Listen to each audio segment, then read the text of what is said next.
야, 김석구. 네 양복 시장 표지? 거지 냄새 나니까 저리 꺼져.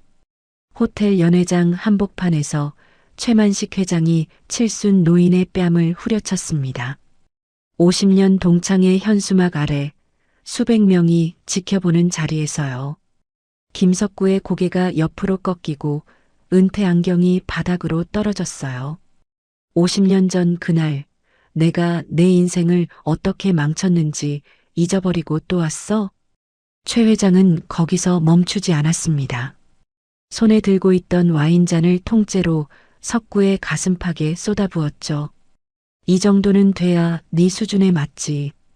붉은 와인이 감색 양복 위로 피처럼 번졌어요. 석구는 말없이 주머니에서 손수건을 꺼내 옷을 닦기 시작했습니다. 며느리가 사준 생일 선물이었거든요. 연 회장이 조용해졌어요. 누군가 헛기침을 했고 몇몇은 고개를 돌렸죠. 하지만 그뿐이었습니다. 최 회장 앞에서 입 열 사람은 아무도 없었어요. 50년 동창이라는 사람들이 전부 그 모양이었죠. 야, 최만식? 그때 한 사내가 벌떡 일어섰습니다. 광식이었어요. 너 지금 뭐 하는 짓이야? 우리가 칠순 먹은 어른들인데. 뭐, 너 지금 나한테 반말이야? 최 회장이 손가락을 튕기자 검은 양복의 경호원 둘이 광식에게 다가갔어요. 야, 내가 언제 너 같은 거랑 친구했어? 데리고 나가. 이 사람들아. 야, 최만식. 너 사람이 아니야. 광식이 질질 끌려나가는 동안에도 석구는 고개를 숙인 채 옷만 닦고 있었습니다. 연 회장 한쪽에서 수군거리는 소리가 들렸어요. 에휴, 괜히 왔어. 저 친구. 그러게. 가만히 있으면 될걸. 석구의 귀에 그 말들이 또렷이 들렸습니다. 최 회장이 다시 다가왔어요. 김석구, 너 아직도 억울해? 석구의 입술이 떨렸지만 소리는 나오지 않았어요. 최 회장이 코웃음을 쳤습니다. 석구는 바닥에서 금간 안경을 주워 쓰고 아무 말 없이 출구로 향했어요. 구부정한 등, 와인에 젖은 양복. 연 회장의 누구도 그를 붙잡지 않았습니다. 연 회장 뒤편 기둥 그늘에서 한 여자가 이 장면을 전부 지켜보고 있었어요. 한지원. SBS 사회부 기자이자 김석구의 며느리였죠. 한지원은 냄새를 놓치지 않는 기자였습니다. 좋은 사람 앞에선 조용했지만 나쁜 사람 앞에선 끝까지 물고 늘어지는 사람이었죠. 그리고 오늘 인간 말종 최만식이 딱 그녀의 눈에 걸렸습니다. 도망칠 틈도 변명할 여지도 없을 겁니다. 끝까지 들으시면 가슴 답답했던 게 한 번에 내려가듯 속이 시원해지실 겁니다. 사연을 들어가기 전 구독과 좋아요로 저희와 함께 해주시면 큰 힘이 됩니다. 소중한 댓글로 계신 곳을 알려주세요. 그곳에 언제나 건강과 평안함이 가득하기를 바랍니다. 최 회장의 비리를 캐고 있었던 지원은 시아버지 동창회에 그도 올 거라는 걸 알고 일찌감치 숨어 있었습니다. 그녀의 손에 든 소형 카메라에는 방금 전 장면이 고스란히 담겨 있었습니다. 뺨을 때리는 최 회장, 와인을 뒤집어 쓰는 시아버지, 끌려나가는 광식 아저씨까지. 지원의 이가 딱딱 부딪혔어요. 당장 뛰쳐나가고 싶었지만 참았습니다. 저 인간을 법으로 심판하려면 증거가 필요했으니까요. 동창회에 가기 전 석구는 옷장 깊숙한 곳에서 낡은 일기장을 꺼냈습니다. 표지가 누렇게 바랜 오래된 물건이었어요. 30년 동안 한 번도 펼쳐보지 않았죠. 석구는 그것을 한참 바라보다가 다시 옷장 안에 넣었습니다. 아버님, 그게 뭐예요? 며느리 지원이 물었어요. 아니야, 아무것도 아니야. 석구는 대답을 피했습니다. 그리고 며느리가 석 달 월급 모아 사준 감색 양복을 입고 집을 나섰어요. 그리고 동창회장에서 최만식에게 그 모욕을 당한 겁니다. 하지만 이틀 후 SBS 보도국 국장실. 한지원 기자, 이게 뭔지 알아? 국장이 책상 위에 서류를 던졌습니다. 정직 3개월. 사유 취재 윤리 위반. 최만식 회장이 사장님한테 직접 전화했어. 네가 사적 감정으로 자기를 몰래 촬영했다고. 국장님, 저는 현장에서 발생한 폭력을 취재한 거예요. 한 기자, 저 사람 네 시아버지 동창 맞지? 그러니까 사적 감정 아니야? 지원의 입이 굳게 닫혔어요. 어쨌든 위에서 결정 났어. 그리고 그 영상 당연히 방송 못해. 국장님, 끝났어. 나가. 지원이 문을 열고 나가려는 순간 국장의 목소리가 등 뒤에서 날아왔습니다. 한 기자, 좋은 말로 할 때 조용히 있어. 최 회장 건드리면 네 가족도 다 끝나. 같은 시각 석구의 아파트. 낡은 전화기가 울렸어요. 석구가 수화기를 들자 익숙한 목소리가 흘러나왔습니다. 야, 김석구. 나야, 최만식. 석구의 손이 굳었어요. 네 며느리 기자더라. 그 여자가 날 몰래 찍었더라고. 근데 내가 좀 손을 썼어. 이제 정직이야. 뭐라고? 며느리 앞길 망치기 싫으면 조용히 죽어지네. 알겠어? 전화가 끊겼습니다. 석구는 수화기를 든 채 그 자리에 주저앉았어요. 70년 인생에서 참아왔던 눈물이 주름진 볼을 타고 흘러내렸죠. 아버님? 현관문이 열리며 지원이 들어왔습니다. 석구가 허둥지둥 눈물을 닦았어요. 아버님, 왜 바닥에 계세요? 어디 편찮으세요? 아니야, 그냥 앉았다 일어나려다가. 지원의 눈에 시아버지의 눈물 자국이 보였어요. 아버님, 그 동창회. 정말 아무 일도 없었던 거예요? 응, 그래. 아무 일도 없었어. 잊자, 응? 다 잊자. 석구가 억지로 웃었습니다. 하지만 다시 젖어드는 눈가는 숨길 수 없었죠. 그날 밤 지원은 어둠 속에서 구겨진 정직 통보서를 찢었어요.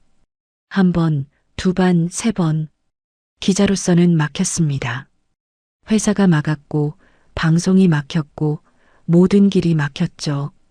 지원이 서랍에서 소형 카메라를 꺼냈어요. 동창의 영상이 담긴 바로 그 카메라였습니다.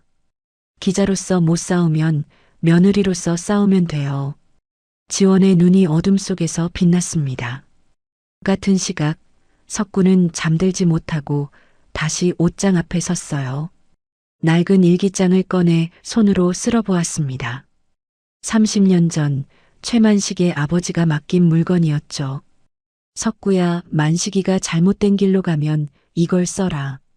돌아가시기 일주일 전에 하신 말씀이었어요. 30년 동안 쓸 일이 없길 바랐습니다. 최만식이 변하길, 사람이 되길 바랐어요. 하지만 오늘 깨달았죠. 그는 변하지 않았습니다. 오히려 더 나빠졌어요. 석구는 일기장을 다시 옷장에 넣었어요. 아직은 아니었습니다.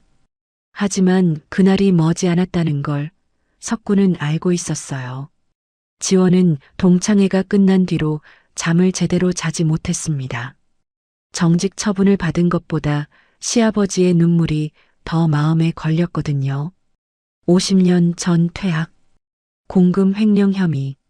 지원은 그 사건을 파헤치기 시작했어요. 기자 10년 경력이 헛되지 않았죠. 옛 신문 기사, 학교 기록, 당시 관계자 명단. 하나씩 조각을 맞춰가던 중 지원은 믿기 어려운 사실을 발견했습니다. 석구의 퇴학 사건은 조작이었어요. 당시 학교 공금이 사라진 건 사실이었지만 그 돈을 빼돌린 건 석구가 아니라 이사장 아들이었죠. 바로 최만식이요. 이사장이 아들을 감싸기 위해 성적 1등이던 석구에게 누명을 씌운 겁니다. 그뿐만이 아니었어요. 서울대 추천서. 원래 석구에게 갈 예정이던 그 추천서를 최만식이 가로챘다는 기록도 나왔죠. 이 인간이 진짜 지원의 손이 떨렸습니다. 50년 전 18살 소년 김석구는 하루아침에 도둑이 되어 학교에서 쫓겨났어요. 명문대는커녕 검정고시로 겨우 대학에 갔고 그 후 40년을 작은 학원에서 아이들을 가르치며 살았죠. 그 모든 게 최만식 때문이었습니다. 지원은 당시 사건을 목격했다는 퇴직 교사를 수소문했어요. 박 선생님, 80대 노인이 경기도 외곽의 요양원에 있다는 정보를 입수했죠. 지원이 요양원 방문을 신청했을 때 안내 데스크 직원이 고개를 저었습니다. 박 선생님은 면회 거부 상태세요. 가족 외에는 만날 수 없습니다. 언제부터요? 어제부터요. 갑자기 아드님이 오셔서 면회 금지 요청을 하셨어요. 지원은 알았어요. 최 회장이 먼저 손을 썼다는 걸요. 며칠 후 지원의 집으로 내용 증명이 날아왔습니다. 주거 침입 및 명예훼손. 최만식 회장 측에서 지원을 역고소한 거예요. 동창 회장에서 몰래 촬영한 것이 사생활 침해라는 논리였죠. 말도 안 돼. 공개된 장소에서 폭행을 저질렀으면서 사생활 침해라고? 지원이 분노했지만 소용없었습니다. 최 회장의 힘은 상상 이상이었어요. 그날 저녁 석구가 집을 나섰습니다. 가족들 몰래요. 그는 최 회장의 사무실을 찾아갔어요. 비서가 막으려 했지만 석구는 꿋꿋이 버텼죠. 만식이 좀 만나게 해줘요. 부탁이에요. 1시간을 기다린 끝에 석구는 최 회장의 집무실에 들어갈 수 있었습니다. 최 회장은 가죽 소파에 앉아 위스키를 마시고 있었어요. 김석구. 웬일이야? 석구가 무릎을 꿇었습니다. 칠순 노인이 차가운 대리석 바닥에 두 무릎을 꿇은 거예요. 만식아, 부탁이다. 며느리 고소 취하해라. 내가 잘못했다. 내가 동창회 나간 게 잘못이야. 응? 제발. 최 회장이 피식 웃었어요. 야, 김석구. 너 지금 뭐 하는 거야? 일어나. 며느리는 죄가 없어. 걔는 나 때문에 그런 거야. 나한테 화풀이해. 응? 나한테. 석구의 목소리가 갈라졌습니다. 최 회장이 자리에서 일어나 창가로 걸어갔어요. 위스키 잔을 흔들며 중얼거렸습니다. 김석구, 네가 제일 싫었어. 알아? 석구가 고개를 들었어요. 공부도 잘하고 선생님들한테 칭찬받고 우리 아버지도 맨날 그랬어. 석구처럼 해라. 석구는 이사장 아들도 아닌데 1등이다. 내가 왜 너보다 못해야 하는데? 최 회장이 돌아섰습니다. 그의 눈에 50년 묵은 열등감이 서려 있었어요. 그래서 없앴어. 네 추천서 찢어버리고 니한테 누명 씌우고 그랬더니 속이 시원하더라. 석구의 얼굴이 하얗게 질렸습니다. 근데 웃긴 게 뭔지 알아? 네가 쫓겨나고 나서도 아버지가 그러셨어. 만식아, 석구한테 미안하지도 않냐? 죽을 때까지 그 소리야. 최 회장의 목소리가 높아졌어요. 그래서 더 싫어. 50년이 지났는데도 네 이름만 들으면 열받아. 최 회장이 주머니에서 휴대폰을 꺼냈습니다. 그리고 무릎 꿇은 석구를 향해 카메라를 들이댔어요. 야, 이거 좋다. 명문대 추천서 뺏긴 김석구 50년 만에 무릎 꿇고 빌어. 만식아, 뭐 하는 거야? 이거 동창회 단톡방에 올려야겠다. 애들이 좋아하겠네. 석구의 얼굴에서 핏기가 사라졌습니다. 최 회장은 웃으면서 휴대폰을 조작했어요. 야, 이제 됐어. 나가. 석구는 일어나지 못했어요. 무릎에 힘이 풀려서가 아니었습니다. 수치심 때문이었죠. 그날 밤 동창회 단톡방에 석구의 사진이 퍼졌어요. 무릎 꿇고 두 손 모은 칠순 노인의 모습이었습니다. 에휴, 석구 저러고 살았구나. 불쌍하긴 한데 뭐. 본인이 선택한 인생이지. 최 회장한테 대들다가 결국 이렇게 되네. 석구는 그 메시지들을 보지 않았어요. 하지만 아들 상훈이 봤죠. 아버지. 상훈이 석구의 방문을 벌컥 열었습니다. 이게 뭐야? 아버지가 왜 저 인간한테 무릎을 꿇어? 석구가 고개를 숙였어요. 상훈아, 미안하다. 미안하긴 뭘 미안해. 아버지가 뭘 잘못했다고. 상훈의 눈이 벌겋게 충혈되어 있었습니다. 지원이 남편의 팔을 잡았어요. 여보, 진정해. 진정? 내가 지금 진정이 돼? 아버지가 저렇게 굴욕을 당했는데. 석구가 천천히 입을 열었습니다. 상훈아, 내가 안 그랬으면 지원이가 감옥 갈 수도 있었어. 아버지가 무릎 꿇는 게 뭐가 대수야. 니네만 괜찮으면 돼. 상훈의 입술이 파르르 떨렸어요. 아무 말도 할 수 없었죠. 그런데 최 회장의 보복은 거기서 끝나지 않았습니다. 다음 날 상훈이 다니는 회사에 전화가 왔어요. 부장에게 불려갔죠. 김대리 미안한데 권고사직 생각해봐. 네? 갑자기요? 제가 뭘 잘못했습니까? 자세한 건 나도 몰라. 위에서 지시가 내려왔어. 상훈은 알았습니다. 최 회장의 손이 여기까지 뻗쳤다는 걸요. 지원에게도 최종 통보가 왔어요. 파면. 정직이 아니라 완전한 파면이었죠. 10년 기자 생활이 하루아침에 끝났습니다. 미안해요, 아버님. 저 때문에 온 가족이 이렇게 됐네요. 지원이 석구 앞에서 고개를 숙였어요. 석구가 며느리의 손을 잡았습니다. 지원아, 미안한 건 나야. 내가 그냥 집에 있었으면 됐는데. 아버님, 그게 무슨 말씀이세요? 50년 동안 참고 살았는데 왜 그날은 동창회에 가겠다고 했는지. 내 욕심 때문에 니네가 다 망가지고 있어. 석구의 눈에서 눈물이 흘렀어요. 지원은 그 눈물을 보며 이를 악물었죠. 아버님, 저 포기 안 해요. 기자 잘렸으면 뭐 어때요? 이제 기자 아니라 며느리로 싸우면 되죠. 그날 밤 광식이 석구의 집을 찾아왔습니다. 동창회에서 끌려나간 뒤로 처음이었어요. 광식의 얼굴에 멍이 아직 남아 있었죠. 석구야, 괜찮아? 광식아, 네가 왜 여기까지? 몸은 좀 어때? 나는 괜찮아. 근데 너 때문에 잠이 안 와서. 광식이 소파에 앉았습니다. 한참을 망설이다가 입을 열었어요. 석구야, 너 그거 아직 갖고 있어? 최 회장 아버지가 준 거. 석구의 눈이 커졌습니다. 너 그걸 어떻게 알아? 최 이사장님 돌아가시기 전에 나한테 말씀하셨어. 광식아, 석구한테 맡긴 게 있다. 만식이가 잘못된 길로 가면 그걸 써라. 그러셨잖아. 석구는 대답하지 않았어요. 석구야, 이제 쓸 때 된 거 아니야? 30년이나 참았잖아. 석구가 고개를 저었습니다. 아직 아니야, 광식아. 아직은. 그럼 언제? 네 가족이 다 망가지고 있는데. 내가 알아서 할게. 걱정 마. 광식은 더 이상 묻지 않았어요. 하지만 돌아가면서 한마디 남겼습니다. 석구야, 너무 늦으면 안 돼.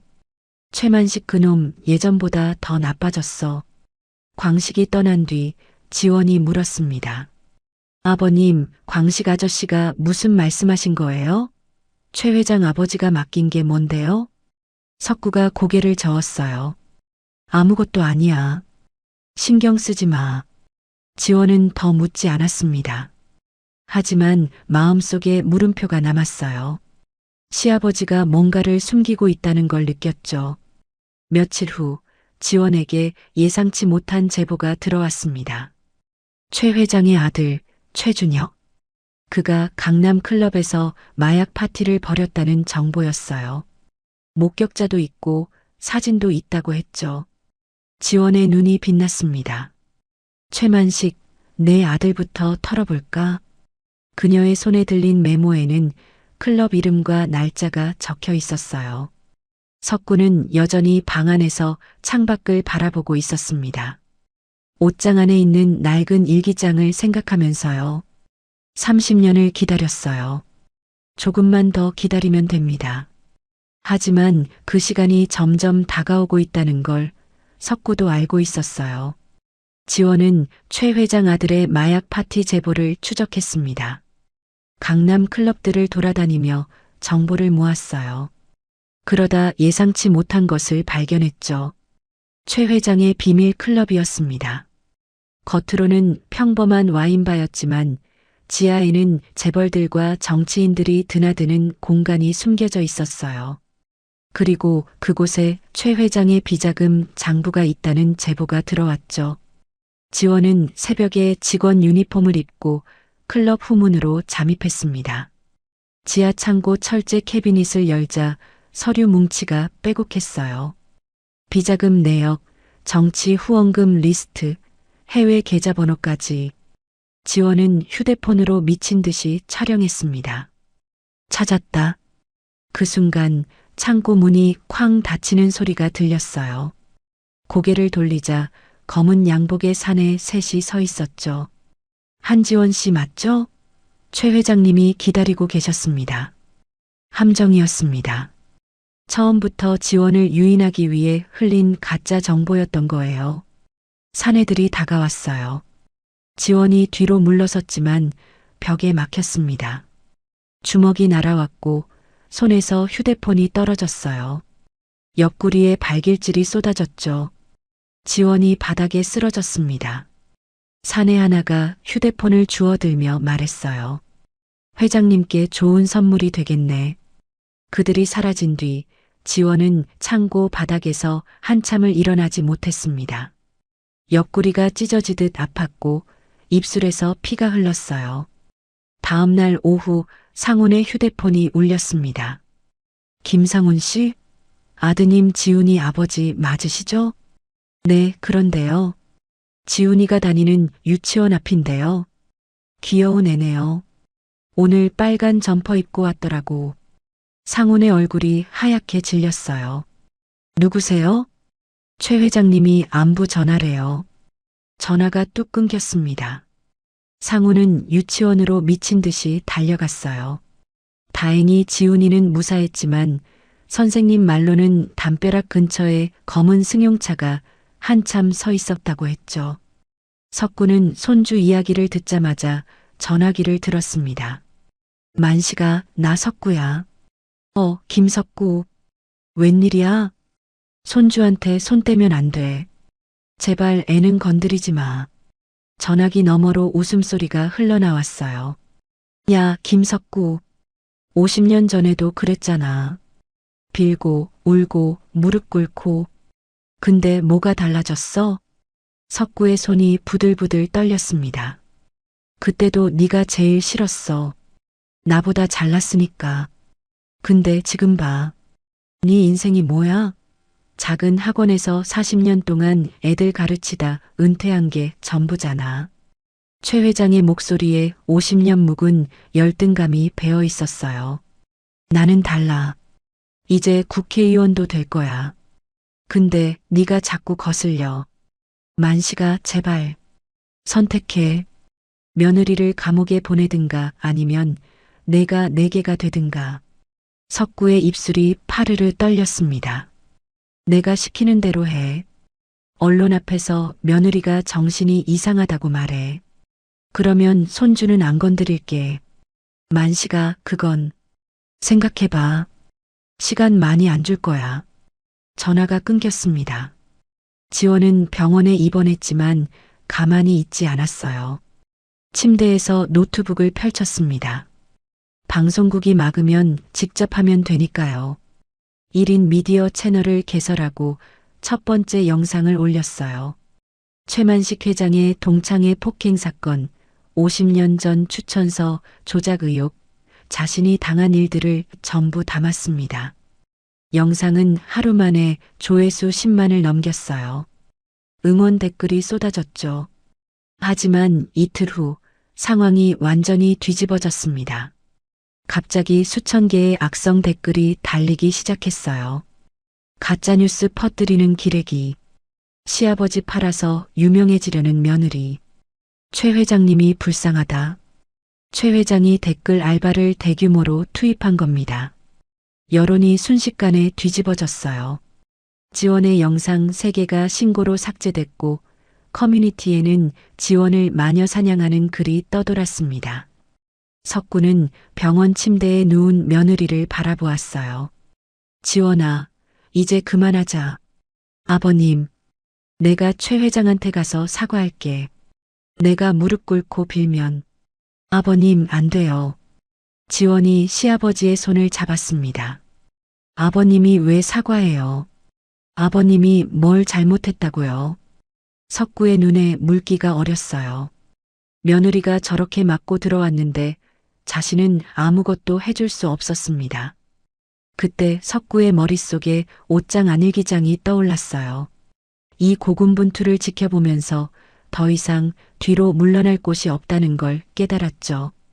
그날 저녁 뜻밖의 손님이 병원을 찾아왔습니다. 광식이었어요. 손에 낡은 서류 봉투를 들고 있었죠. 석구야, 이거 가져왔어. 이게 뭐야? 50년 전 조작된 장부 사본이야. 석구의 눈이 커졌습니다. 그때 내가 학생의 회계였잖아. 장부가 이상해서 복사해뒀는데 무서워서 50년 동안 꺼내지도 못했어. 광식의 손이 떨렸어요. 석구야, 미안하다. 그때 내가 나섰으면 네가 쫓겨나지 않았을 텐데. 동창회에서 내가 당하는 거 보고 더 이상은 못 참겠더라. 석구는 서류 봉투를 한참 바라보았습니다. 광식아, 그리고 나도 봤어. 50년 전에 최만식이 교무실에서 네 추천서 찢는 거. 그때 말했어야 했는데 겁이 나서. 광식의 눈에 눈물이 맺혔어요. 이제라도 증언할게. 네가 원하면. 지원은 광식의 자료를 받아들고 밤새 분석했어요.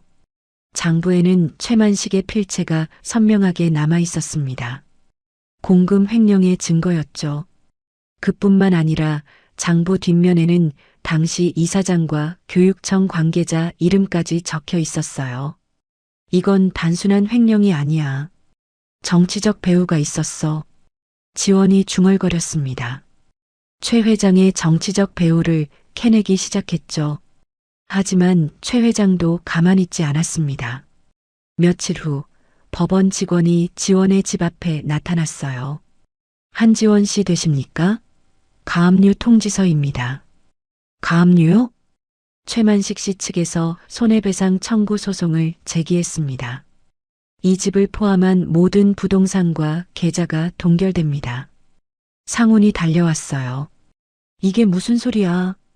법원 직원은 서류만 건네고 돌아갔습니다.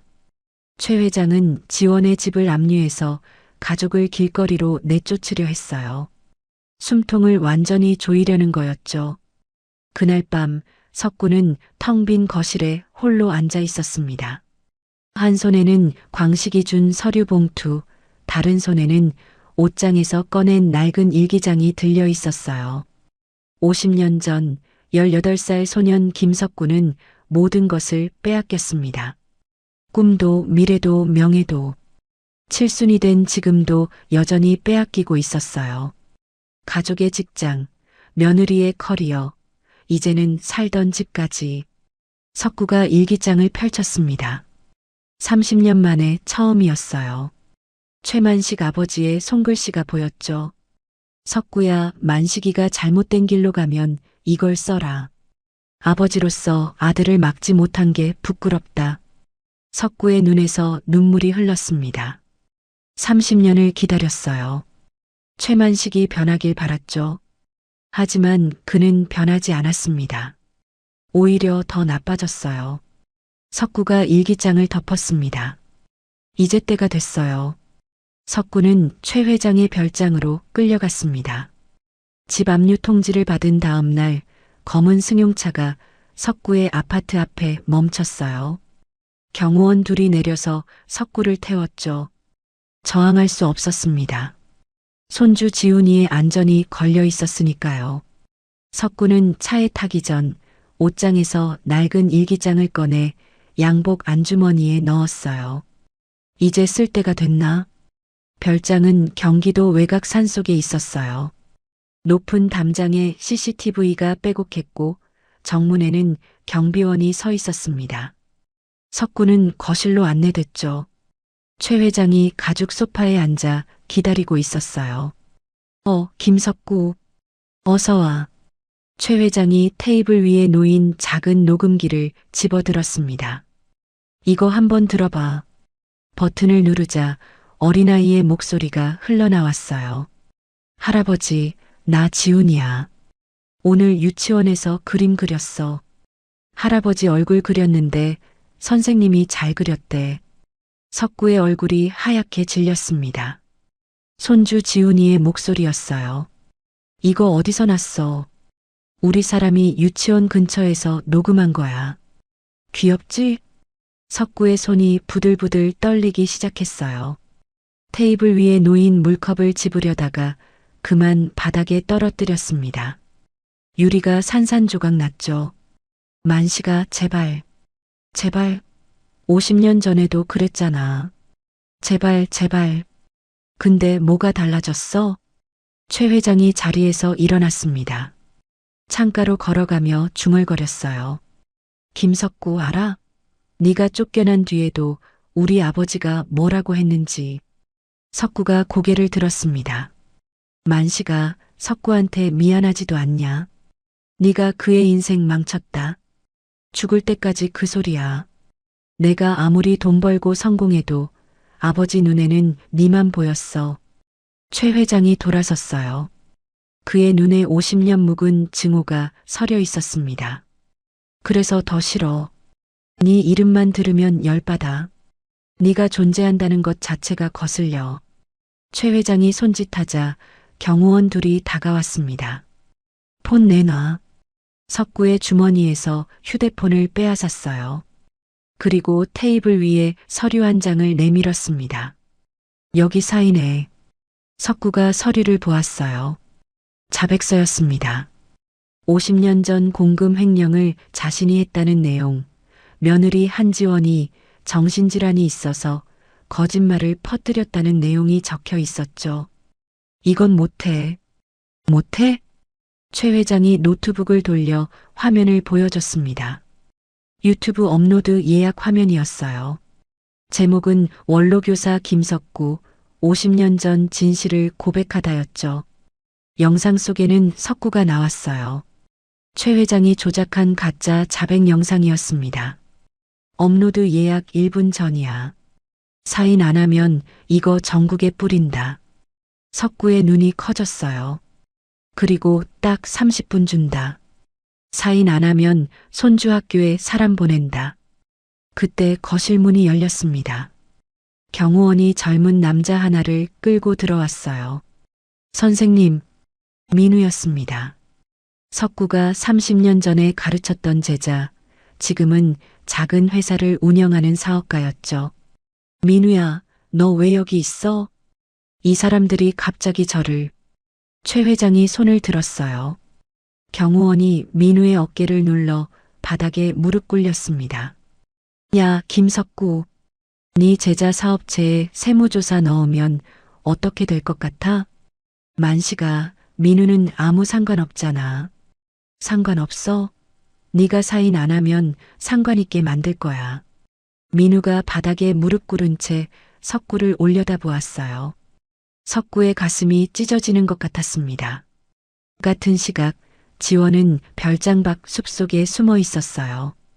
광식에게서 연락을 받고 달려온 거였습니다. 별장 담장 너머로 안을 살피던 지원의 눈에 이상한 것들이 들어왔어요. 선거 캠프 차량이 별장 뒤편에 세워져 있었습니다. 경호원들 중 몇몇은 군인 특유의 자세로 서 있었죠. 특수부대 출신 같았어요. 최만식, 정치까지 손 뻗치려는 거야? 지원이 휴대폰을 꺼냈습니다. 1인 미디어 라이브를 켜서 이 상황을 생중계하려고 했죠. 그런데 화면에 네트워크 연결 없음이라는 메시지가 떴어요. 아무리 시도해도 연결이 안 됐습니다. 별장 안에 전파 차단기가 설치되어 있었던 거예요. 지원의 얼굴이 절망으로 일그러졌습니다. 광식은 동창회와 석구제자 단톡방에 메시지를 보냈어요. 석구가 최만식 별장에 끌려갔다. 주소는 여기다. 우리가 가서 막아야 한다. 위치를 공유하자 연락이 쏟아지기 시작했습니다. 지금 가는 중입니다. 선생님한테 무슨 짓을 하는 거야? 나도 간다. 석구의 제자들과 동창들이 별장을 향해 출발했어요. 별장 안 석구는 서류를 바라보며 펜을 들었습니다. 사인하면 모든 게 끝나요. 50년간 지켜온 명예도 며느리의 싸움도 전부 물거품이 되는 거죠. 하지만 사인 안 하면 손주가 위험했습니다. 제자들 사업체가 망하고요. 석구의 손이 떨렸어요. 양복 안주머니에서 일기장의 감촉이 느껴졌습니다. 아직은 아니야. 아직은. 그 순간 머릿속에서 최만식 아버지의 목소리가 들렸어요. 석구야, 만식이가 잘못된 길로 가면 이걸 써라. 석구가 펜을 내려놓았습니다. 안 해. 뭐? 최 회장의 눈이 커졌어요. 만식아, 돈으로 침묵은 살 수 있어도 진실은 못 막아. 야, 김석구. 지금 네가 무슨 상황인지 알아? 알아. 근데 이제 안 속아. 석구가 천천히 일어섰습니다. 50년 전에도 그랬고 지금도 그래. 니는 평생 남의 것 빼앗아서 살았잖아. 근데 사람 마음은 못 빼앗아. 석구의 목소리가 처음으로 단단해졌어요. 최 회장의 얼굴이 불그락푸르락 변했습니다. 지원은 담장 앞에서 발을 동동 굴렸습니다. 라이브도 안 되고 경찰을 불러도 최 회장 힘으로 막을 게 뻔했어요. 시간이 없었습니다. 지원은 결심했어요. 담장을 올려다보았죠. 2미터는 넘어 보였습니다. 아버님, 기다려요. 지원이 담장을 기어오르기 시작했어요. 손톱이 깨지고 무릎이 까졌지만 멈추지 않았습니다. 별장 거실 노트북 화면에 카운트다운이 흘러가고 있었어요. 야, 김석구. 마지막 기회야. 최 회장이 으르렁거렸습니다. 석구는 대답하지 않았어요. 두 눈으로 최 회장을 똑바로 바라보았습니다. 양복 안주머니의 일기장이 심장 위에서 묵직하게 느껴졌죠. 최 회장의 얼굴이 일그러졌어요. 그 순간 거실 창문이 와장창 깨지는 소리가 났습니다. 지원이 창문을 뚫고 뛰어들어왔어요. 아버님, 최 회장이 벌떡 일어났습니다. 얼굴이 광기로 일그러져 있었어요. 이 미친년이. 최 회장이 책상 서랍을 열더니 칼을 뽑아들었습니다. 다 죽여버려. 칼날이 샹들리에 불빛을 받아 번쩍 빛났어요. 최 회장이 칼을 휘둘렀습니다. 칼날이 지원을 향해 날아오는 순간 누군가 지원 앞을 가로막았어요. 광식이었습니다. 칼이 광식의 옆구리를 찢었어요. 붉은 피가 솟구쳤죠. 광식이 그 자리에 쓰러졌습니다. 광식아. 석구가 비명을 질렀어요. 현장은 순식간에 아수라장이 됐습니다. 경호원들이 우왕좌왕하는 사이 밖에서 사이렌 소리가 들렸어요. 광식이 단톡방의 위치를 공유했을 때 누군가 경찰에 신고한 거였죠. 경찰들이 별장 안으로 들이닥쳤습니다. 움직이지 마. 칼 내려놔. 최 회장은 피 묻은 칼을 든 채 멍하니 서 있었어요. 경찰이 그의 손목에 수갑을 채웠습니다. 현행범으로 체포합니다. 최 회장이 끌려나갔어요. 광식은 구급차에 실려 병원으로 향했죠. 석구는 피 묻은 바닥에 주저앉았습니다. 양복 안주머니의 일기장이 피에 젖어가고 있었어요. 광식아, 미안하다. 미안해. 경찰서 조사실. 지원은 별장 무단 침입 혐의로 조사를 받았습니다. 담당 수사관이 서류를 넘기며 물었어요. 한지원 씨, 왜 담장을 넘어서 들어갔습니까? 시아버지가 납치당한 거나 마찬가지였어요. 구하러 간 겁니다. 납치요? 최 회장 측은 김석구 씨가 자발적으로 왔다고 하는데요. 지원의 얼굴이 굳었습니다. 그때 조사실 문이 열리더니 양복 입은 남자가 들어왔어요. 수사관에게 뭔가를 귓속말했죠. 수사관의 표정이 미묘하게 변했습니다. 잠시만요.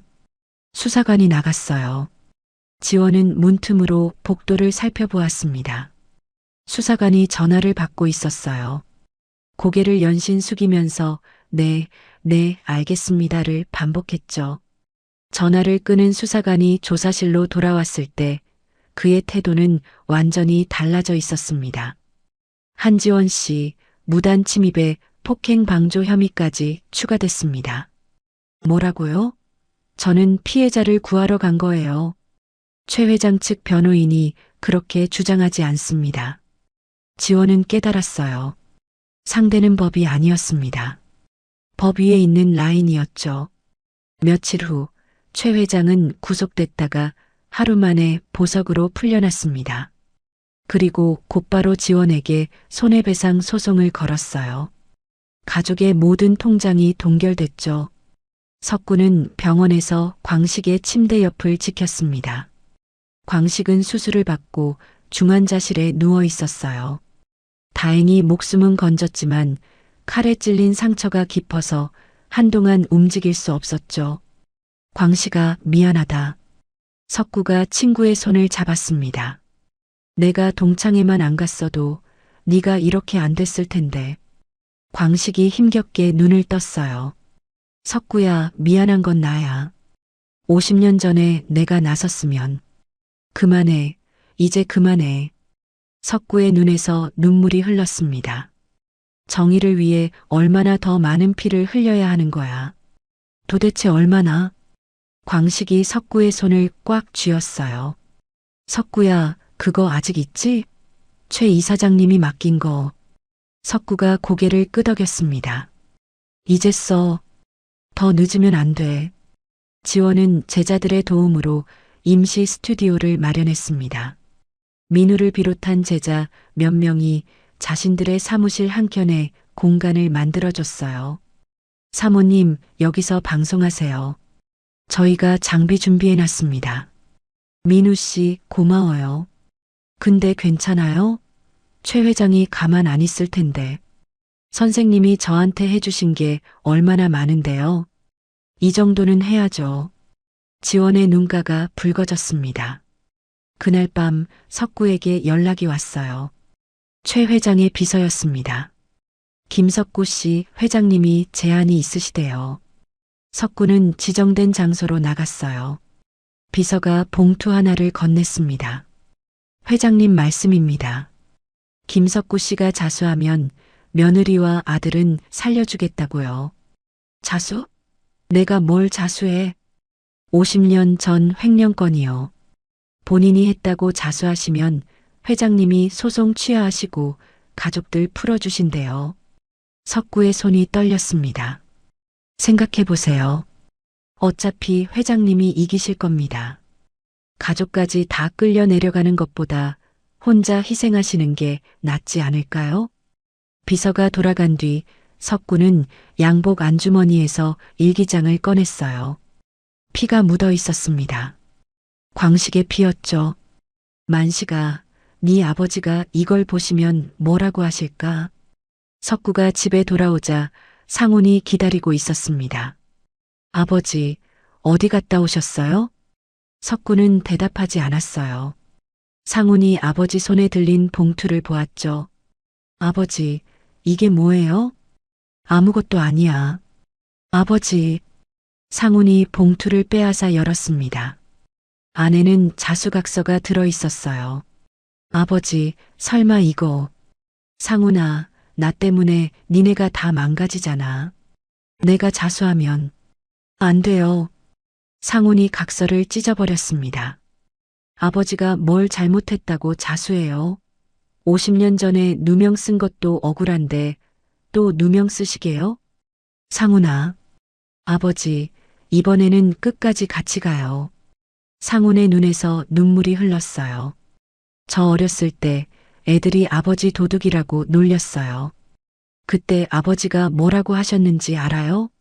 진실은 반드시 밝혀진다. 그러니까 당당하게 살아라. 그렇게 말씀하셨잖아요. 석구의 눈가가 붉어졌습니다. 아버지, 이번에는 제가 지켜드릴게요. 도망가지 마세요. 하지만 최 회장의 공격은 멈추지 않았어요. 석구의 제자들이 운영하는 회사마다 세무조사가 들어갔습니다. 민우의 회사도 예외가 아니었죠. 선생님, 저희 회사 세무조사 나왔어요. 뭐? 민우야, 미안하다. 나 때문에. 아니에요, 선생님.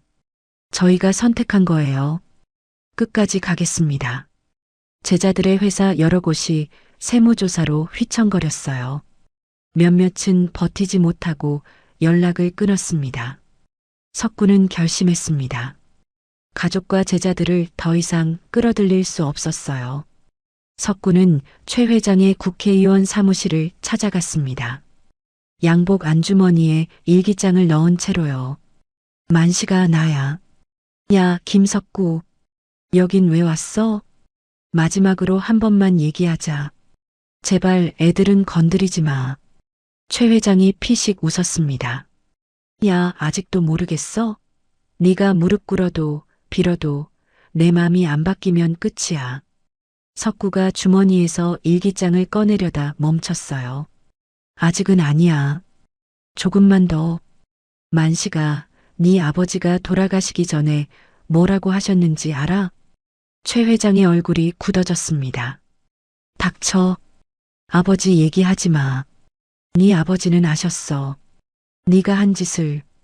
그래서 나한테 닥치라고 했잖아. 최 회장이 책상을 내리쳤어요. 석구는 더 말하지 않았습니다. 일기장을 다시 주머니에 넣고 돌아섰죠. 같은 시각 지원에게 연락이 왔어요. 최 회장의 비서였습니다. 한지원 씨, 드릴 말씀이 있어요. 최 회장이 50년 전 김석구 씨 추천서를 찢는 장면이 담긴 필름이 있어요. 지원의 심장이 뛰었습니다. 왜 저한테 이런 걸 알려주시는 거예요? 저도 최 회장한테 당한 게 있어서요. 지원은 비서가 알려준 장소로 갔어요. 오래된 창고였습니다. 하지만 안에는 아무것도 없었죠. 뒤에서 인기척이 느껴졌어요. 돌아보니 검은 양복의 사내들이 서 있었습니다. 한지원 씨, 또 걸렸네요. 함정이었습니다. 비서의 제보도 전부 최 회장이 꾸민 거였어요. 지원은 다시 고립됐습니다. 그날 밤 지원은 임시 스튜디오에 홀로 앉아 있었어요. 모든 길이 막혔습니다. 증거도 없고 증인도 없고 돈도 없었죠. 하지만 포기할 수 없었어요. 문이 열리고 석구가 들어왔습니다. 아버님, 이 시간에 어떻게? 석구가 지원 앞에 앉았어요. 그리고 양복 안주머니에서 낡은 일기장을 꺼냈습니다. 지원아, 이게 뭔지 알아? 지원이 일기장을 바라보았어요. 표지가 누렇게 바랬고 한쪽에 피가 묻어 있었죠. 이게 뭐예요, 아버님? 석구가 천천히 입을 열었습니다. 30년 전 최만식 아버지가 나한테 맡긴 거야. 돌아가시기 일주일 전에. 지원의 눈이 커졌어요. 최만식이 잘못된 길로 가면 이걸 쓰라고 하셨어. 30년 동안 쓸 일이 없길 바랐는데 이제 때가 된 것 같아. 지원은 일기장을 펼쳤습니다. 안에는 일기가 아니라 서류가 들어 있었어요. 신탁 원본 계약서, 증인 서명, 그리고 법무법인 금고 보관 단서였죠. 아버님, 이게 뭐예요? 최만식 아버지가 만든 신탁이야. 만식그룹 재산의 핵심이 전부 여기 묶여 있어. 지원의 눈이 커졌습니다. 그리고 조건이 있어. 아들이 형사 유죄 확정을 받으면 전 재산이 자동으로 사회에 환원된다. 해지 불가야. 이게 진짜예요? 최 이사장님이 직접 만드신 거야. 돌아가시기 전에 나한테 맡기셨어. 석구의 목소리가 떨렸어요. 그분이 그러셨어. 석구야, 만식이가 잘못된 길로 가면 이걸 써라. 아버지로서 아들을 막지 못한 게 부끄럽다. 지원은 서류를 한 장 한 장 넘겼습니다. 진짜였어요. 법적 효력이 있는 문서였죠. 아버님, 이거면 최만식 끝장낼 수 있어요. 알아. 근데 이것만으로는 부족해. 형사 유죄가 확정돼야 해. 다음 날 뜻밖의 연락이 왔습니다. 최 회장의 비서 정현수였어요. 지원을 함정에 빠뜨렸던 바로 그 사람이죠. 한지원 씨, 만나야 할 것 같아요. 이번에는 진짜예요. 뭐라고요? 저번에 저 죽일 뻔해놓고 지금 무슨 소리예요? 저번 건 제가 한 게 아니에요. 회장님이 제 이름을 도용한 겁니다. 저는 진짜로 도와드리고 싶어요. 지원은 의심스러웠지만 만나기로 했습니다. 이번에는 사람 많은 카페에서요. 현수의 얼굴은 지쳐 있었어요. 30대 중반 말쑥한 양복을 입었지만 눈 밑에 다크서클이 짙었죠. 왜 저를 도와주려는 거예요? 지원이 단도직입적으로 물었습니다. 현수가 커피잔을 내려놓았어요. 제 아버지가 15년 전에 최 회장한테 죽었거든요. 네. 최 회장이 운영하던 공장에서 아버지가 일했어요. 안전사고가 났는데 최 회장이 증거를 은폐하고 산재 처리도 안 해줬습니다. 아버지는 병원비도 못 내고 돌아가셨어요. 현수의 목소리가 떨렸습니다. 어머니는 그 충격으로 1년 뒤에 따라가셨고요. 저는 그때 대학생이었습니다. 그런데 왜 최 회장 밑에서 일해요? 복수하려고요. 현수의 눈빛이 날카로워졌어요. 10년 동안 참았어요. 회장님 비서가 되기까지 얼마나 오래 걸렸는지 아세요? 이제 때가 됐습니다. 현수가 USB 하나를 건넸습니다. 여기에 최 회장의 정치 자금 세탁용 이중장부가 들어있어요. 진짜요. 제가 직접 복사한 거예요. 지원이 USB를 받아들었어요. 정치인들한테 뇌물 준 내역, 비자금 조성 경로, 해외 계좌 전부 들어있습니다. 그리고 현수가 목소리를 낮췄어요. 최 회장이 국회의원 출마 선언식 준비하고 있어요. 거기서 터뜨리면 효과가 제일 커요. 지원의 손에 힘이 들어갔습니다. 이번에는 서두르지 않을 거예요. 완벽하게 준비해서 터뜨릴게요. 지원은 진실의 쇼를 기획했습니다. 단순히 영상 하나 올리는 게 아니었어요. 전 국민의 관심이 집중되는 순간 최 회장의 모든 범죄를 한꺼번에 폭로할 계획이었죠. 지원은 현수에게서 받은 자료를 밤새 분석했어요. 이중장부뿐만 아니라 최 회장의 뒤를 봐준 고위직 공무원들의 이름도 나왔습니다. 검찰 간부, 경찰청 고위직, 국세청 담당자. 이 사람들이 전부 최 회장한테 돈 받았구나. 비리 리스트가 완성되어 갔어요. 석구도 움직였습니다. 흩어졌던 제자들을 일일이 찾아다녔어요. 세무조사 때문에 연락을 끊었던 제자들, 예전에 가르쳤던 학생들. 한 명 한 명 만나서 진심을 전했죠. 선생님, 저 솔직히 무서웠어요. 최 회장이 너무 힘이 세잖아요. 한 제자가 고개를 숙였습니다. 석구가 휴대폰을 꺼냈어요. 동창회에서 자신이 당한 수모가 담긴 영상이었죠. 뺨 맞고 와인 뒤집어 쓰고 무릎 꿇는 장면까지. 이거 봐라. 제자가 영상을 보았어요. 얼굴이 점점 굳어졌습니다. 선생님, 이게 뭐예요? 선생님이 50년 동안 당한 거야. 저 사람이 선생님 인생을 망쳤어. 근데 선생님은 아직도 포기 안 했어. 너희한테 40년 동안 뭘 가르쳤는지 알지? 진실 앞에서 비겁하지 말라고 했잖아. 제자의 눈가가 붉어졌습니다. 세상에 가짜 명품이 너무 많아. 돈 많고 권력 있으면 다 진짜인 줄 아는데 아니야. 진짜 명품은 불 속에서 단련되는 거야. 선생님, 선생님이 부탁하려고 온 게 아니야. 그냥 알아줬으면 해서 왔어. 제자가 자리에서 일어났어요. 선생님, 제가 뭘 도와드릴까요? 상훈도 움직였습니다. 아내 지원의 취재를 돕기로 했어요. 최 회장의 선거 캠프에 운전기사로 위장 잠입한 거죠. 여보, 위험해. 들키면 어떡하려고? 지원이 걱정했어요. 괜찮아. 나도 가만히 있을 수 없어.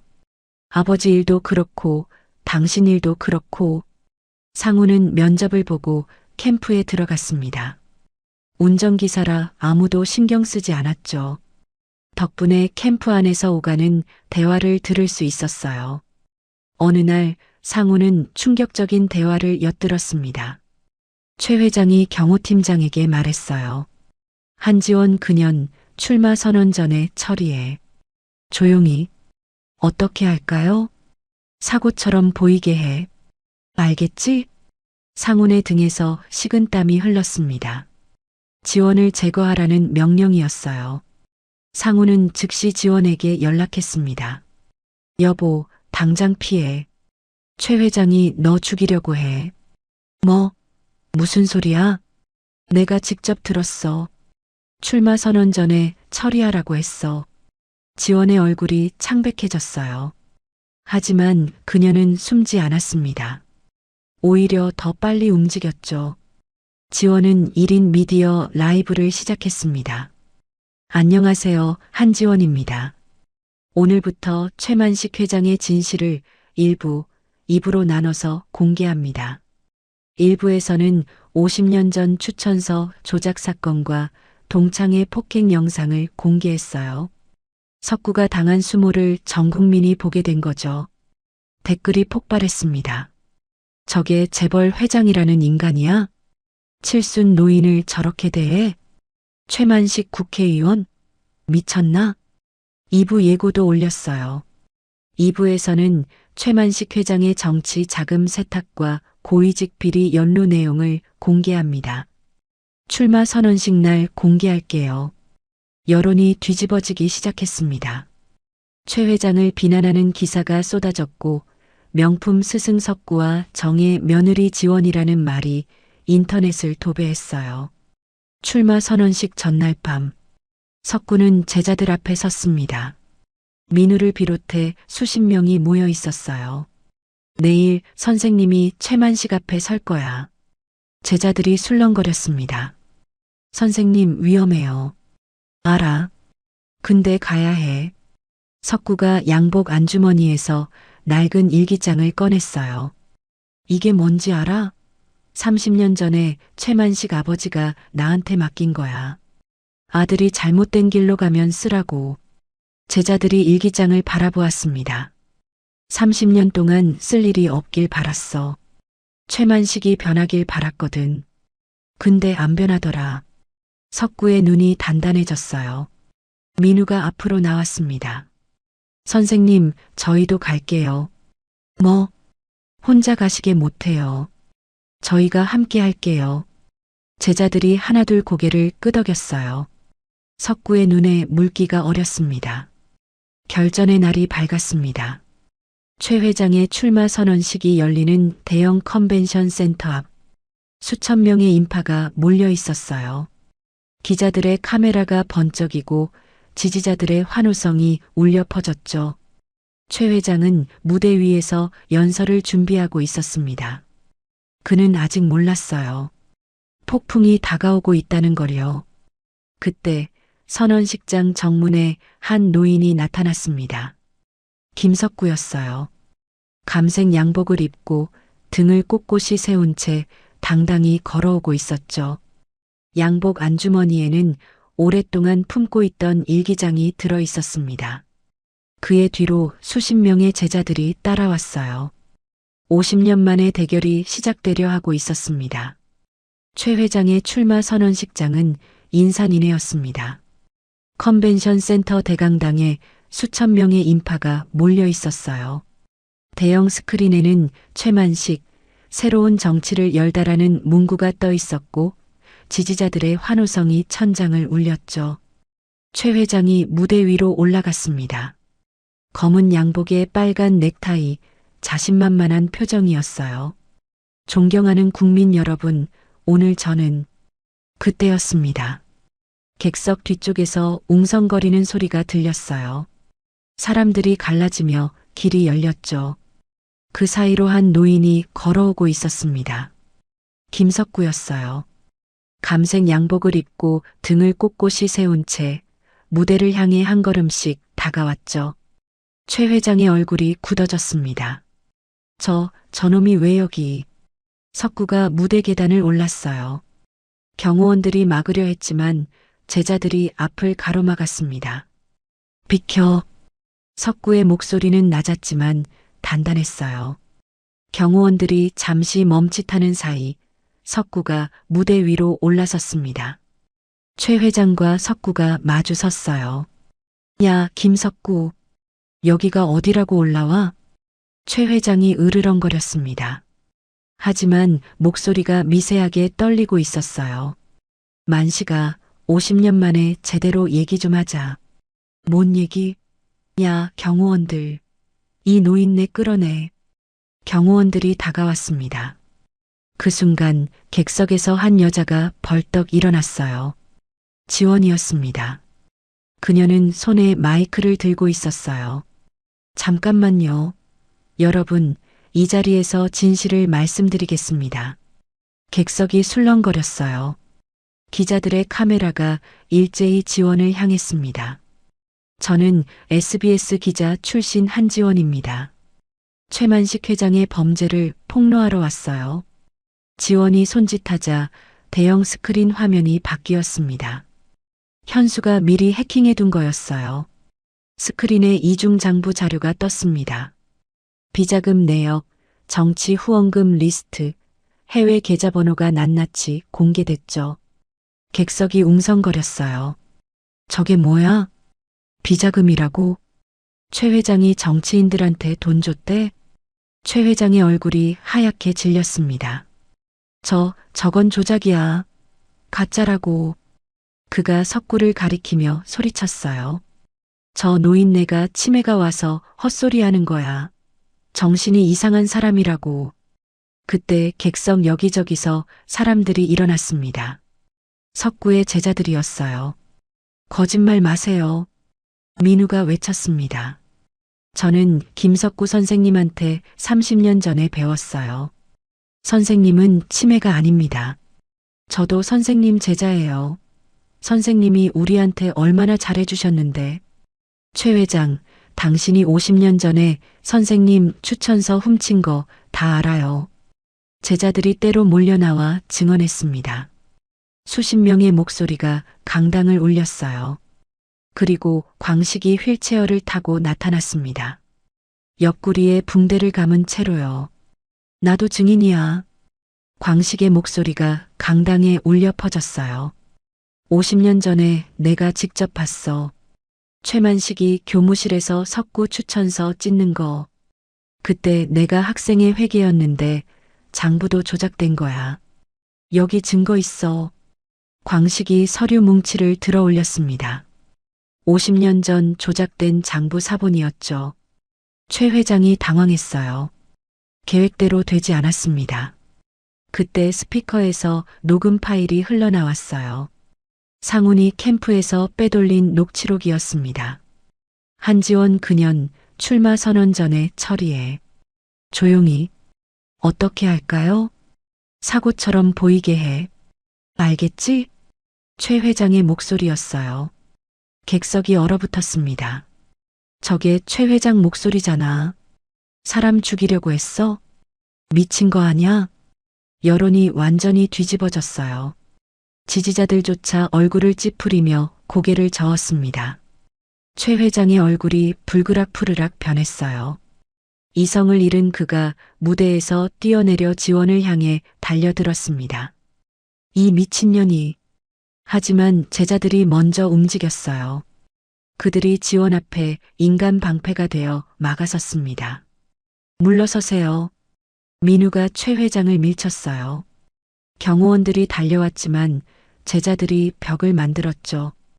석구가 무대 위에서 마이크를 집어들었습니다. 강당이 조용해졌어요. 수천 명의 시선이 칠순 노인에게 쏠렸습니다. 석구가 양복 안주머니에서 낡은 일기장을 꺼냈어요. 만식아, 이거 뭔지 알아? 최 회장의 얼굴이 굳어졌습니다. 네 아버지가 돌아가시기 일주일 전에 나한테 맡긴 거야. 석구야, 만식이가 잘못된 길로 가면 이걸 써라. 그렇게 말씀하셨어. 강당이 숨을 죽였어요. 네 아버지는 알고 계셨어. 50년 전에 네가 한 짓을, 내 추천서 훔친 거, 공금 횡령 뒤집어 씌운 거 전부. 그래서 이걸 만드셨어. 석구가 일기장을 펼쳤습니다. 네 아버지가 평생 부끄러워하셨어. 아들을 막지 못한 게. 그래서 나한테 부탁하신 거야. 최 회장의 입술이 파르르 떨렸어요. 닥쳐. 아버지 얘기하지 마. 만식아. 석구의 목소리가 담담해졌습니다. 그때 네가 내 추천서를 훔쳤어. 내 인생을 망쳤어. 나는 도둑으로 몰려서 학교에서 쫓겨났고 검정고시로 겨우 대학 가서 40년 동안 작은 학원에서 애들 가르치며 살았어. 강당이 고요했어요. 근데 나는 네가 불쌍해. 최 회장의 눈이 커졌습니다. 니는 돈 있고 권력 있고 뭐든 가졌잖아. 근데 봐라. 지금 네 옆에 누가 있어? 돈 주고 산 사람들밖에 없잖아. 석구가 객석을 가리켰어요. 제자들이 서 있었습니다. 나는 가진 거 없어. 돈도 없고 권력도 없어. 근데 저 사람들 봐. 저 사람들이 나를 위해서 여기까지 왔어. 돈 안 줘도 아무것도 안 줘도. 만식아, 네 아버지가 그러셨어. 진짜 부자는 돈 많은 사람이 아니라 베풀 줄 아는 사람이다. 니는 평생 그걸 못 배웠어. 잠시 침묵이 흘렀어요. 돈으로 사람을 살 순 있어도 사람의 마음은 살 수 없는 법이다. 강당에 박수가 터졌습니다. 1명, 2명, 점점 늘어나더니 강당 전체가 박수 소리로 가득 찼어요. 그때 강당 문이 벌컥 열렸습니다. 검찰 수사관들이 들이닥쳤어요. 10여 명이 넘는 인원이 무대를 향해 걸어왔습니다. 지원이 공개한 이중장부 자료, 상훈의 녹취록, 광식의 증언.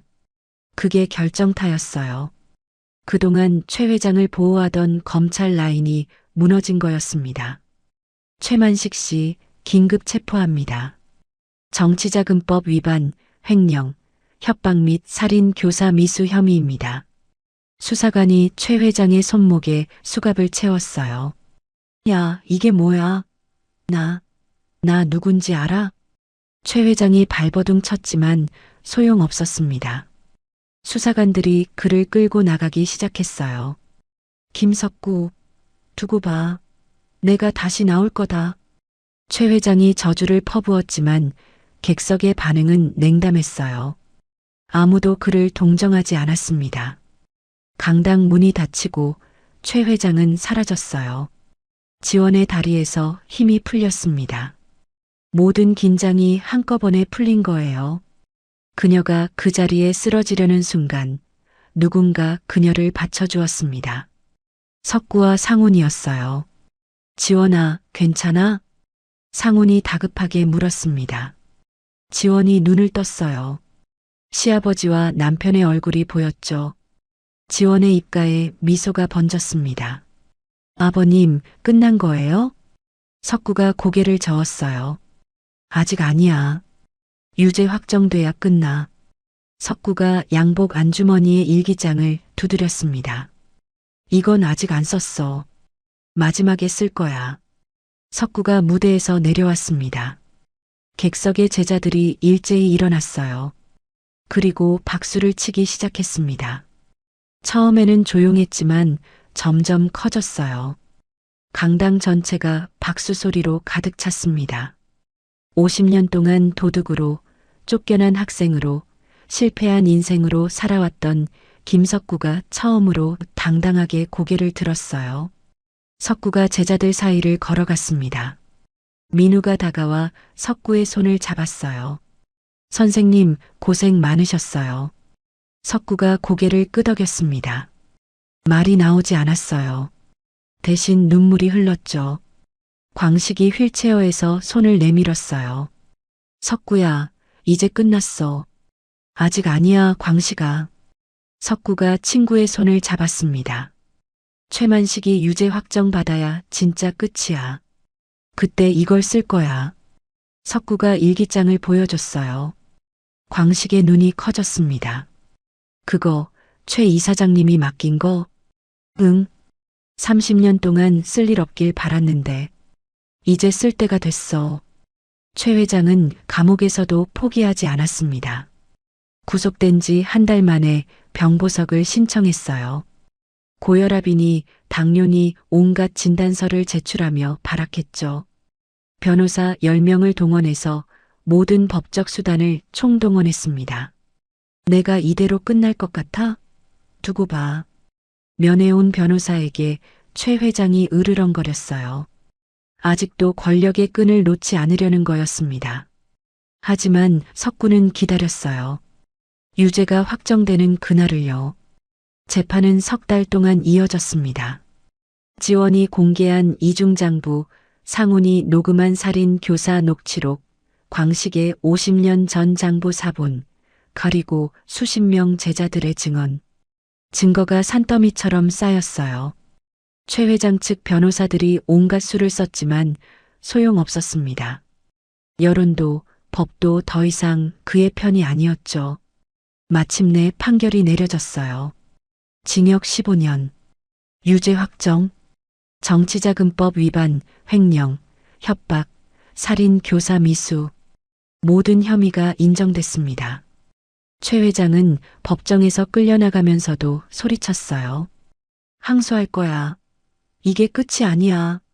하지만 대법원까지 가도 결과는 같았습니다. 유죄 확정. 유죄가 확정된 다음 날 석구는 교도소로 면회를 갔어요. 면회실에 들어서자 유리창 너머로 최 회장이 보였습니다. 수감복을 입은 그의 얼굴은 3달 만에 10년은 늙어 보였어요. 야, 김석구. 네가 왜 여기 왔어? 최 회장의 목소리에 힘이 없었습니다. 석구는 대답 대신 주머니에서 일기장을 꺼냈어요. 유리창 앞에 올려놓았죠. 이거 기억나? 최 회장의 눈이 일기장에 고정됐습니다. 그게 뭔데? 네 아버지 거야. 최 회장의 얼굴이 굳어졌어요. 석구가 일기장을 펼쳤습니다. 네 아버지가 나한테 맡긴 거야. 돌아가시기 일주일 전에. 최 회장의 손이 미세하게 떨리기 시작했어요. 네 아버지가 그러셨어. 석구야, 만식이가 잘못된 길로 가면 이걸 써라. 그동안 쓸 일이 없길 바라고 또 바랐는데. 석구가 서류를 보여줬습니다. 이게 뭔지 알아? 네 아버지가 만든 신탁이야. 만식그룹 재산의 핵심이 전부 여기 묶여 있어. 최 회장의 얼굴에서 핏기가 싹 빠졌어요. 그리고 조건이 있어. 석구가 서류의 한 부분을 가리켰습니다. 아들이 형사 유죄 확정을 받으면 전 재산이 자동으로 사회에 환원된다. 해지 불가야. 거짓말이야. 최 회장이 유리창을 두드렸어요. 그런 거 없어. 조작이야. 조작 아니야. 네 아버지가 직접 만드신 거야. 증인도 있고 법무법인의 원본도 있어. 석구가 서류를 넘겼습니다. 맨 마지막 장에 손글씨가 있었어요. 네 아버지가 직접 쓰신 거야. 읽어볼래? 석구가 천천히 읽었습니다. 만식아, 아버지가 평생 네 뒤를 봐줬다. 근데 네가 잘못된 길로 가면 아버지도 막을 수 없다. 그때는 모든 걸 사회에 돌려줘라. 그게 아버지의 마지막 부탁이다. 최 회장의 눈이 커졌어요. 아버지의 필체였습니다. 틀림없었죠. 네 아버지가 그러셨어. 석구야, 만식이한테 미안하다. 내가 너무 봐줬더니 저렇게 됐다. 아버지로서 아들을 망친 게 부끄럽다. 최 회장의 입술이 파르르 떨렸어요. 왜 니한테 맡겼냐고? 석구가 물었습니다. 네 아버지가 그러셨어. 석구야, 너는 내가 망친 아이다. 만식이 대신 사과한다. 그리고 부탁이 있다. 만식이가 끝까지 안 변하면 내가 막아라. 너밖에 없다.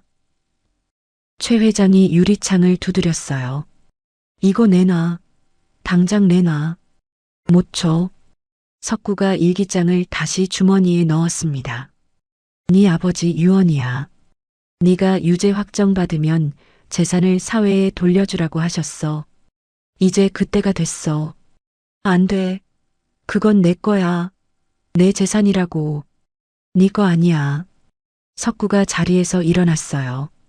네 아버지가 평생 땀 흘려서 모은 거야. 네는 그걸 훔치고 빼앗고 남한테 상처 주면서 썼어. 이제 돌려줘야지. 석구가 돌아서려는 순간 최 회장이 물었습니다. 야, 김석구. 뭐? 30년 동안 왜 안 썼어? 진작 썼으면 내가 이렇게 안 됐을 텐데. 석구가 멈췄어요. 네가 변하길 바랐어. 뭐? 네가 변하길 기다렸어. 네 아버지도 그걸 바라셨을 거야. 아들이 잘못을 뉘우치고 바르게 살길. 석구가 돌아섰습니다. 근데 네는 안 변하더라. 오히려 더 나빠졌어. 그래서 이제 쓰는 거야. 최 회장의 눈에 물기가 어렸어요. 분노인지 후회인지 알 수 없었죠. 네 아버지가 그러셨어. 진짜 부자는 돈 많은 사람이 아니라 베풀 줄 아는 사람이다. 니는 끝내 그걸 못 배웠어. 석구가 문을 열고 나갔습니다. 아, 김석구, 돌아와. 최 회장의 절규가 면회실에 울려 퍼졌지만 석구는 뒤돌아보지 않았어요. 일주일 후 신탁 조건이 발동됐습니다. 최 회장이 목숨처럼 아끼던 모든 재산이 사회로 환원됐어요. 만식그룹 주식, 부동산, 해외 계좌 전부요. 수천억 원이 각종 사회복지재단과 장학재단으로 넘어갔죠. 최 회장은 독방에서 그 소식을 들었습니다. 평생 모은 재산이, 평생 쌓아온 권력이 하루아침에 사라진 거예요. 아무것도 남지 않았습니다. 돈도 권력도 사람도. 최 회장은 텅 빈 독방에서 처음으로 깨달았어요. 자신이 평생 가짜 명품이었다는 것을요. 몇 달 후 지원에게 연락이 왔습니다. SBS에서요. 한지원 기자님, 복직 의사 있으십니까? 그리고 올해 기자 대상 후보에 오르셨습니다. 지원은 복직했어요. 10년 만에 다시 기자가 된 거였죠. 그녀가 복직 후 첫 번째로 쓴 기사는 특집 기획이었습니다. 제목은 우리 시대의 진짜 어른이었어요. 기사는 김석구의 이야기로 시작했습니다. 50년 전 누명을 쓰고 쫓겨난 소년. 검정고시로 대학에 가서 40년간 작은 학원에서 아이들을 가르친 교사. 평생 가난하게 살았지만 제자들에게는 누구보다 부자였던 사람. 기사에는 제자들 인터뷰가 실렸어요. 선생님은 저한테 인생을 가르쳐 주신 분이에요. 돈이나 성공이 아니라 어떻게 살아야 하는지를요. 민우의 인터뷰였습니다. 선생님이 그러셨어요. 진짜 명품은 불 속에서 단련된다고. 선생님이 바로 그런 분이에요. 기사 마지막에 지원은 이렇게 썼어요. 명품은 상표가 아니다. 세월을 견뎌낸 진심이다. 김석구 선생님은 50년의 고통을 견디고도 증오 대신 기다림을 선택했다. 원수의 아버지가 맡긴 약속을 30년 동안 지켰다. 그것이 우리 시대가 잃어버린 진짜 어른의 모습이다. 기사가 나간 날 석구는 집에서 신문을 읽고 있었어요. 지원이 옆에 앉았습니다. 아버님, 기사 어때요? 석구가 신문을 내려놓았어요. 눈가가 붉어져 있었습니다. 지원아, 고맙다. 제가 뭐려? 아니, 진짜 고마워. 네가 아니었으면 나는 평생 누명 쓰고 살았을 거야. 저 일기장도 못 쓰고. 석구가 며느리의 손을 잡았어요. 아버님이 좋은 분이시니까 제가 이렇게 된 거예요. 아버님이 50년 동안 참으셨잖아요. 최만식이 변하길 기다리시면서. 석구가 고개를 저었어요. 나는 포기했었어. 그냥 묻어두고 살려고 했어. 근데 네가 안 그랬잖아. 아버님, 지원아, 내가 네한테 배웠어. 끝까지 포기하지 않는 법을. 저녁이 됐습니다. 상훈이 퇴근하고 손주 지훈이가 학교에서 돌아왔어요. 광식도 휠체어를 타고 찾아왔죠. 온 가족이 저녁 식탁에 둘러앉았습니다. 지훈이가 할아버지에게 물었어요. 할아버지, 오늘 학교에서 애들이 그러는데 할아버지가 영웅이래요. 진짜예요? 석구가 웃었습니다. 영웅은 무슨, 그냥 할아버지야. 근데 선생님들도 그러셨어요. 할아버지가 나쁜 사람 잡았대요. 광식이 끼어들었어요. 지훈아, 네 할아버지 진짜 대단한 분이야. 50년 동안 참고 기다린 사람이거든. 50년이요? 와, 엄청 오래됐다. 가족들이 웃었습니다. 오랜만에 듣는 웃음소리였어요.